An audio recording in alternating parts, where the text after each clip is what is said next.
Hello to everyone. आज हम chemistry 11 के मॉडल सेट 1 के चौथे पार्ट को रिलीज करने जा रहे हैं। ये शुरू हो रहा है क्वेश्चन नंबर 16 से। क्वेश्चन नंबर 16 आपके सामने है, जिसमें एक रिएक्शन को बैलेंस करना है इन बेसिक मीडियम में। ध्यान दें, इन बेसिक मीडियम में इस रिएक्शन को बैलेंस करना है। इसके ऊपर चार्ज है, देखिए इसके ऊपर ओवरऑल चार्ज है -1, यहां पर भी -1 चार्ज है, ठीक है। यहां पे 0 कुछ नहीं है। तो बैलेंस करने के लिए सबसे पहले आप क्या करो, जो भी रिएक्टेंट और प्रोडक्ट के एलिमेंट हैं सबका ऑक्सीडेशन नंबर आप कैलकुलेट कर लो और उसके ऊपर लिख दो। तो हम समझ रहे हैं कि आपको ऑक्सीडेशन नंबर कैलकुलेट करने आता है, ठीक है। तो यहां देखिए इसका क्या होगा, ऑक्सीजन का, एक ऑक्सीजन का होता है -2, तो यहां 4 ऑक्सीजन एटम है, टोटल हो जाएगा -8, यहां है -1, तो इसका हो जाएगा +7। इसका -1 दिया गया है आपको। यहां देखिए ऑक्सीजन का हो गया -2, 2 2 जा 4, टोटल होगा न्यूट्रल। टोटल न्यूट्रल लाने के लिए यहां इसको +4 डालना पड़ेगा, और I2 यहां फ्री स्टेट में है, इसलिए इसका ऑक्सीडेशन नंबर 0 होगा। अब सेकेंड चीज, इसमें आप पहचान करो कि किसका ऑक्सीडेशन हो रहा है और किसका रिडक्शन हो रहा है। वेरी क्लियरली यहां देखें, यहां इसमें हो रहा है oxidation number decrease in oxidation number, तो ये हो गया रिडक्शन, ये रिडक्शन हो गया। और यहां देखिए -1 कन्वर्ट हो रहा है 0 में, इसका -1 कन्वर्ट हो रहा है 0 में, then it is the case of oxidation. Very simple. अब इसी के आधार पर आप रिएक्शंस को 2 पार्ट में बांट लें। जिसमें ऑक्सीडेशन हो रहा है वो ऑक्सीडेशन हाफ रिएक्शन, और जिसमें रिडक्शन हो रहा है वो रिडक्शन हाफ रिएक्शन। तो आइए देखा जाए। The first one is oxidation half reaction.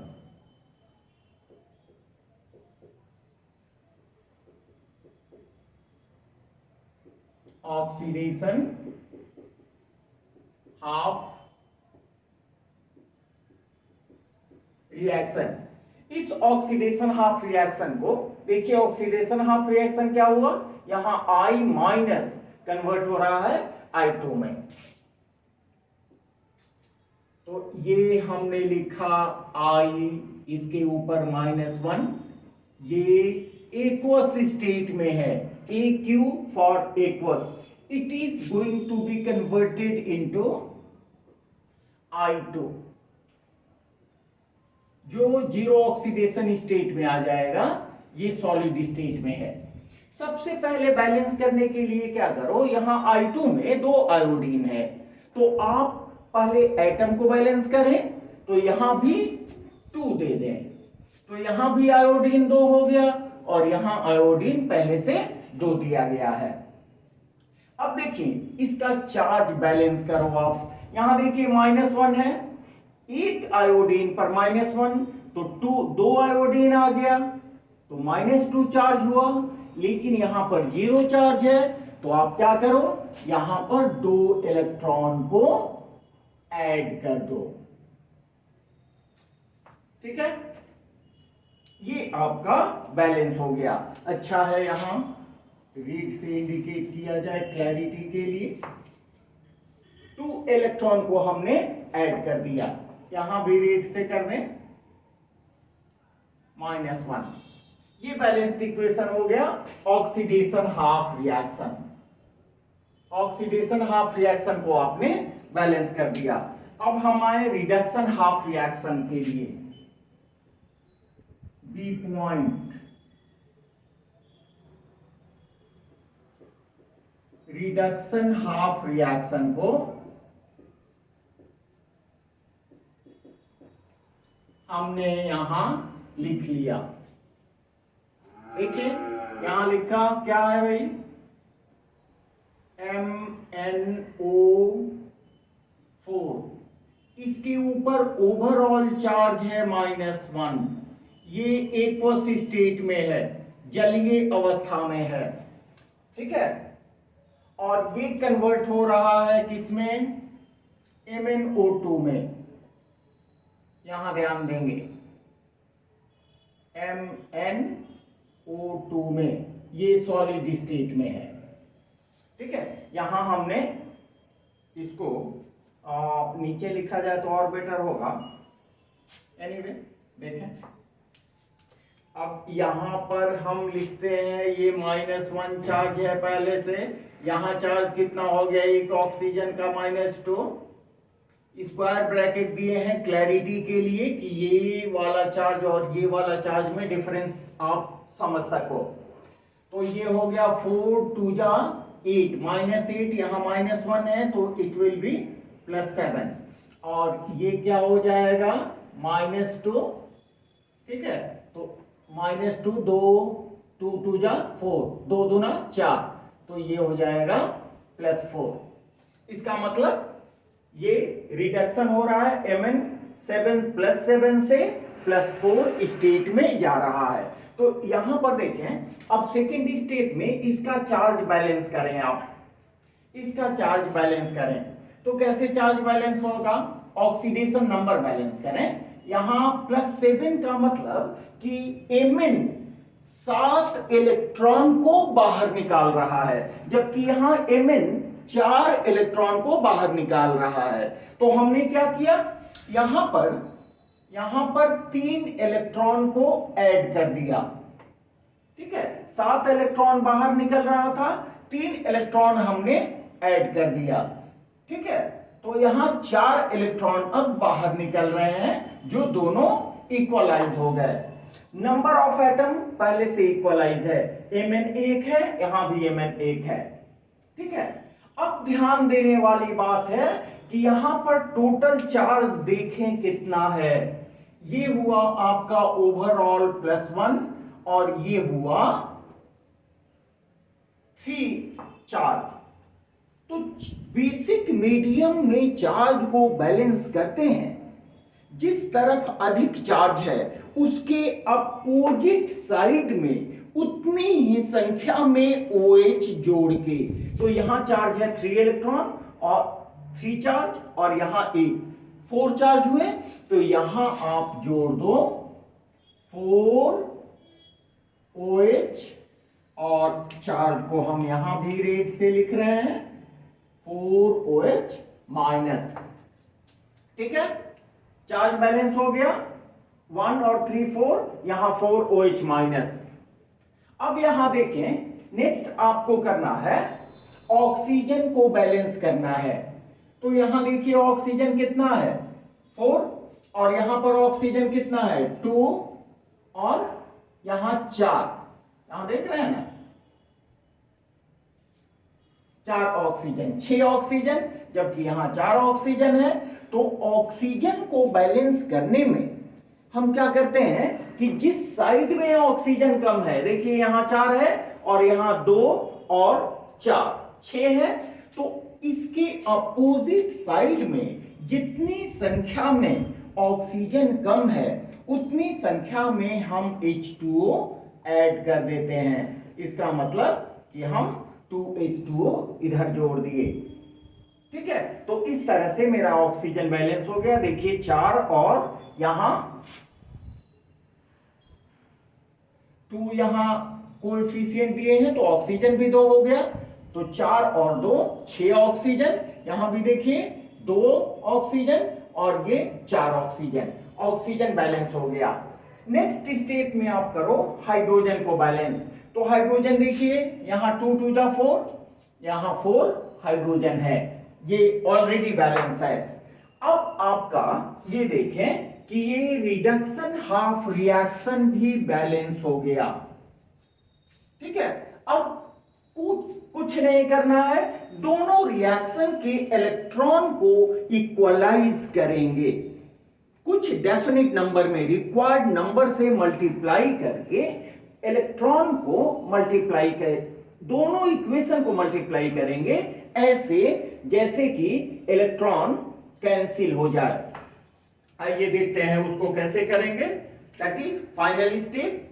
यहां देखिए हमने लिखा 2i minus in aqueous state, ये कन्वर्ट हो रहा है I2 सॉलिड में प्लस 2 इलेक्ट्रॉन।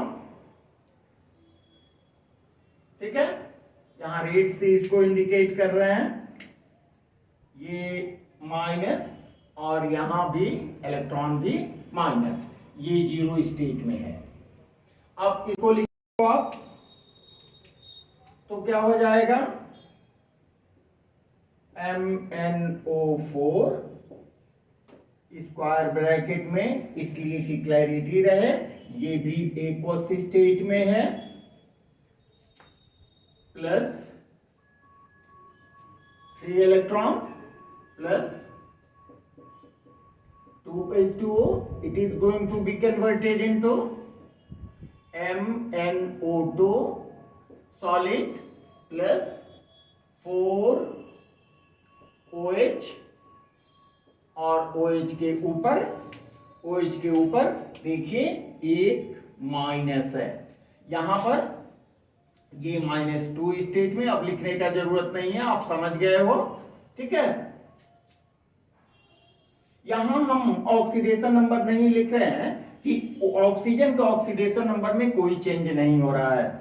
ये हो गया यहां -1, it is -2 and it is +7। यहां इस स्टेट में वैसे ऑक्सीडेशन नंबर लिखने का कोई मतलब नहीं है। एनीवे, अब देखें इन दोनों को ऐड करें। ऐड करने से पहले हम क्या करेंगे, सबसे पहले कि इलेक्ट्रॉन को हटाएंगे, क्योंकि इक्वेशन में इलेक्ट्रॉन्स नहीं होते हैं, आप भी जानते हो। तो इनको हटाने के लिए क्या करेंगे, इनको हटाने के लिए हम क्या करेंगे कि हम रिक्वायर्ड नंबर से दोनों इक्वेशन को बैलेंस करेंगे।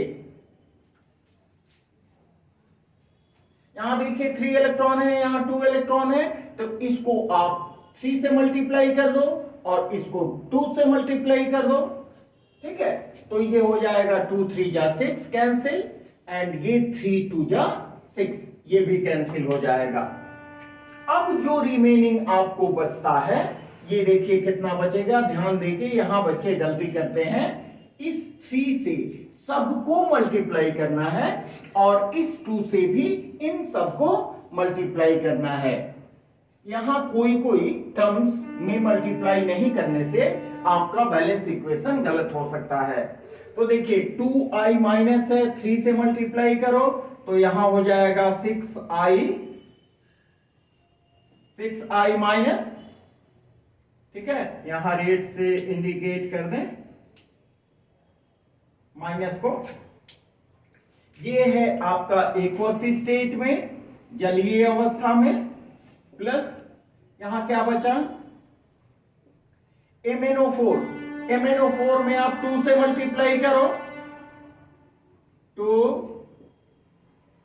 MnO4, इसके ऊपर चार्ज अभी दे रहे हैं माइनस, ये एक्वस स्टेट में है, प्लस इधर क्या बचा है 2H2O।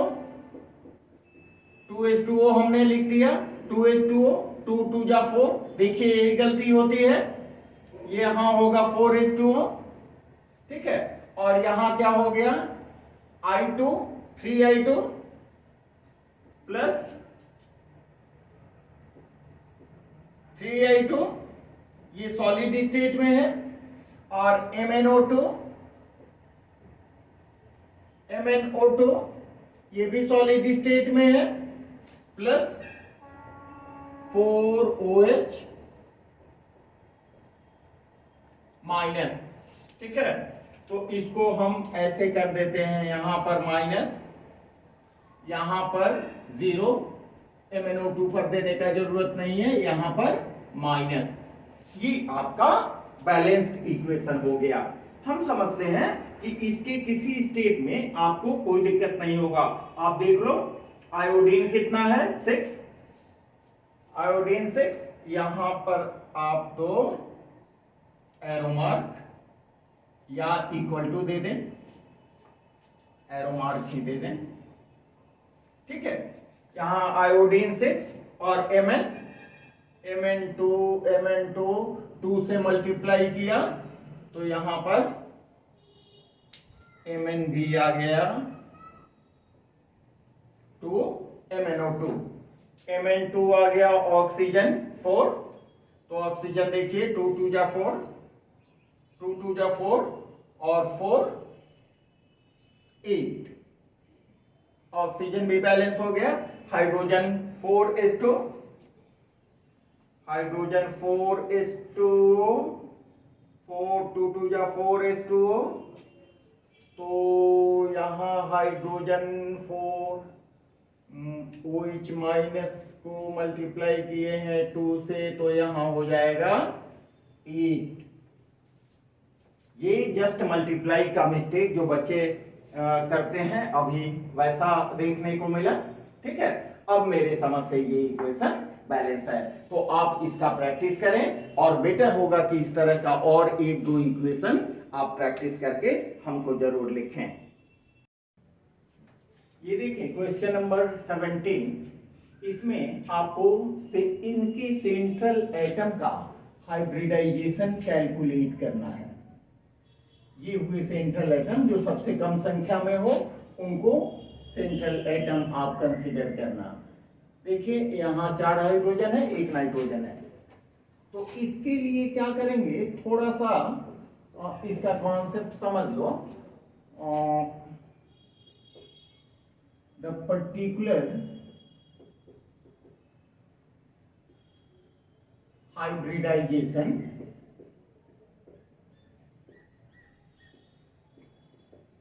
of central atom has fixed or definite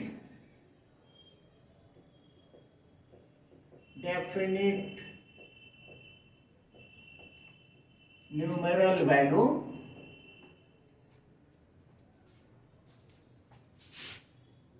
of hybridization as calculated by formula, इसका फॉर्मूला है H is equal to half valence electron of central atom denoted by V plus number of monovalent atom denoted by M minus charge on cation denoted by C plus charge on anion denoted by E, ठीक है। यहां पर हमारा base ये रहेगा कि numeral value central atom का जो हाइब्रिडाइजेशन होता है उसके लिए एक डेफिनिट न्यूमरल वैल्यू हम देते हैं, जिसको मैं यहां लिख भी रहा हूं। देखिए न्यूमरल वैल्यू,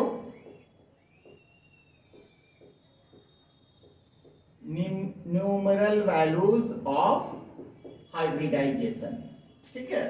और यहां हो गया नोटेशन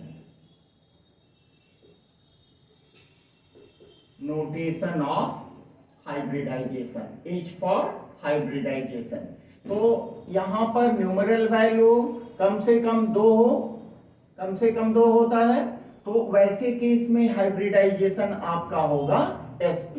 अगर 3 हो तो sp2, अगर 4 हो तो sp3, अगर 5 हो तो sp3d और 6 हो तो sp3d2,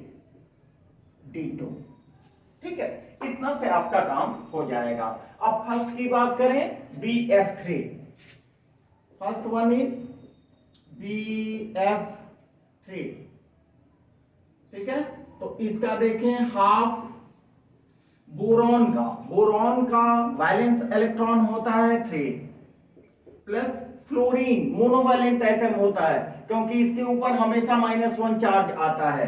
तो इसका मतलब कि यहां मोनोवैलेंट एटम के जगह पर फ्लोरीन की संख्या, नंबर ऑफ फ्लोरीन एटम्स आप दे दो 3 + 3 माइनस इसके ऊपर कोई पॉजिटिव चार्ज नहीं है, तो कैटायन के चार्ज के ऊपर आप दो 0 और निगेटिव चार्ज भी नहीं है तो एनायन के चार्ज के ऊपर भी 0। अब इसको सॉल्व करें तो आपको क्या मिलेगा 1/2 × 6 = 3।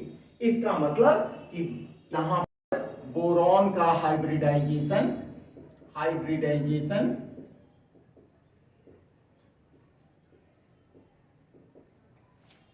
of central atom, that is boron, is equal to 3 hybridisation से न्यूमरल वैल्यू जब 3 हो तो हाइब्रिडाइजेशन क्या होता है sp2। तो यहां आप आंसर लिखो sp2। यहां हमने आपको एक्सप्लेन करने के लिए, अच्छा से समझने के लिए ये लिखा है। आपका आंसर केवल ये होगा sp2 और इस फॉर्मूला से आप कैलकुलेट कर दो, ठीक है। अब देखें सेकंड है, इसी के आधार पर अब आप अपने भी कर सकते हैं। PCl5 के केस में क्या होगा 1/2 फास्फोरस का वैलेंस इलेक्ट्रॉन होता है 5, नंबर ऑफ मोनोवैलेंट एटम हो गया 5, इस पर कोई चार्ज पॉजिटिव चार्ज नहीं है तो ये हो गया -0, नेगेटिव चार्ज भी नहीं है तो +0, ये हो गया आपका हाफ × 10 = 5 आया। 5 से देखो क्या है sp3d हाइब्रिडाइजेशन। इसका मतलब कि hybridization of central metal atom that is phosphorus = sp3d, ठीक है। अब देखें यहां पर C क्या है, C = SF6 central metal atom क्या हुआ सल्फर के लिए वैलेंस इलेक्ट्रॉन कितने हुए 6 और नंबर ऑफ मोनोवैलेंट एटम भी 6, कोई चार्ज नहीं है इसलिए ये भी 0 ये भी 0, तो ये हो गया आपका हाफ × 12 = 6। तो इसका hybridization of central metal atom that is sulphur = sp3d2। यहां टेबल में देखो 6 के लिए sp3d2 है। अब नेक्स्ट देखें SO4 2- दीज SO4 2-, इसमें ध्यान से देखेंगे इसके लिए क्या हो जाएगा 1/2 सल्फर का ऑक्सीडेशन वैलेंस इलेक्ट्रॉन 6 और यहां पर मोनोवैलेंट एटम कोई नहीं है तो इसकी जगह पर आप लिखोगे 0, ठीक है। लेकिन एनायन 2 है तो कैटायन के बदले 0 और एनायन के बदले आप 2 लिखेंगे। तो क्या होगा इसका 1/2 × 8 = 4। तो 4 से देखें क्या होगा 4 से आपका हाइब्रिडाइजेशन होगा sp3। तो इसके लिए लिखें hybridization of central atom that is sulphur = sp3d2। माने SF6 में सल्फर का हाइब्रिडाइजेशन sp3d2 है। आपको केवल इतना ही लिखना है, एग्जाम में ये सबसे मतलब नहीं है, ये सब आपकी जानकारी के लिए। Let us come to E में है NH4 अमोनियम आयन जिसको बोलते हैं। NH4 पॉजिटिव चार्ज एक ठो है, तो ये हो गया 1/2। नाइट्रोजन का वैलेंस इलेक्ट्रॉन होता है 5, मोनोवैलेंट एटम है हाइड्रोजन, तो इसमें आप 4 ऐड करो।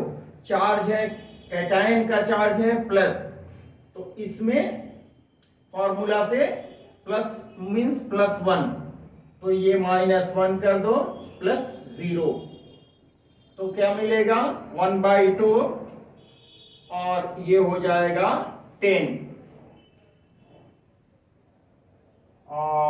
नो सॉरी 8, तो ये हो गया 4। इसका मतलब कि इसमें भी hybridization of central atom that is nitrogen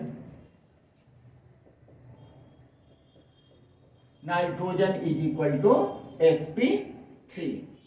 ठीक है, ये आपका कंप्लीट आंसर हो गया।